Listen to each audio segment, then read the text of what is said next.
১৯৭১ সাল থেকে বাংলাদেশে যতগুলো রাজনৈতিক দল নিবন্ধন পেয়েছেন তাদের মধ্যে সর্ববৃহৎ ও সর্বপ্রথম দল হলেন বাংলাদেশ আওয়ামী লীগ।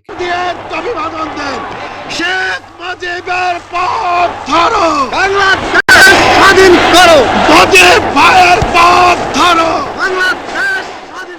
২০২৪ সালের শেষের দিকে বাংলাদেশ আওয়ামী লীগ দলটি কার্যক্রম নিষিদ্ধ হয় বলে জানা গিয়েছে।